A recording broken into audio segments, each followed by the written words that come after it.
আমি চলিব নোৱাৰোঁ।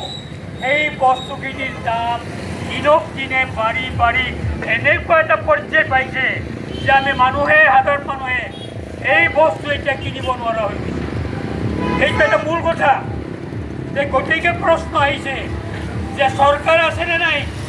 যদি চৰকাৰ আছে তেনেহ'লে চৰকাৰে এই বজাৰত যি মূল্য বৃদ্ধি, এই মূল্য বৃদ্ধি কিয় নিয়ন্ত্ৰণ কৰিব পৰা নাই?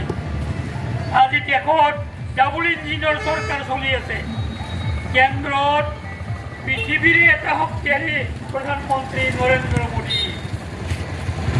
মোদী প্ৰধানমন্ত্ৰী আমাৰ বিৰাট শক্তিশালী লৌহ পুৰুষ। আৰু আমাৰ অসমত মাননীয় হিমন্ত বিশ্ব শৰ্মা ইমান ডাঙৰ প্ৰধানমন্ত্ৰী আৰু মুখ্যমন্ত্ৰী থাকোঁতে তেওঁলোকেতো অনবৰত হুংকাৰ দিয়ে থাকে যে দেশখন প্ৰগতিৰ পথত আগবাঢ়ি আছে। আমাৰ দেশ বোলে আগবাঢ়িয়ে আছে।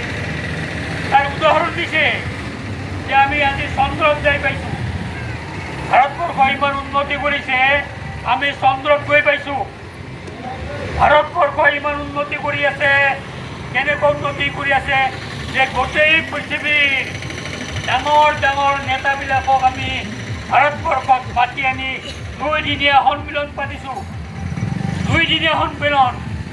আমেৰিকাৰ ৰাষ্ট্ৰপতি আহিছে, ইংলেণ্ডৰ প্ৰধানমন্ত্ৰী আহিছে, জাপানৰ প্ৰধানমন্ত্ৰী আহিছে, চব আহি দিল্লীত ভৰ কৰিছে। ধুমধামকে নৰেন্দ্ৰ মোদী আমাৰ দেশৰ প্ৰধানমন্ত্ৰীয়ে ডাঙৰ সন্মিলন কৰিছে। এই সন্মিলনত কি হৈছে? ভাৰত কিমান ডাঙৰ দেশ, ভাৰত কিমান আগবাঢ়ি গৈছে তাৰ উদাহৰণ দাঙি ধৰিছে। কেনেকুৱা যে বিদেশৰ যিমানবিলাক আলহী আহিছে, ৰাষ্ট্ৰপতি প্ৰধানমন্ত্ৰী আহিছে, তেওঁলোকক কিহত খাদ্য পৰিৱেশন কৰিছে জানেনে? ৰূপৰ থালত, সোণৰ থাল, ৰূপৰ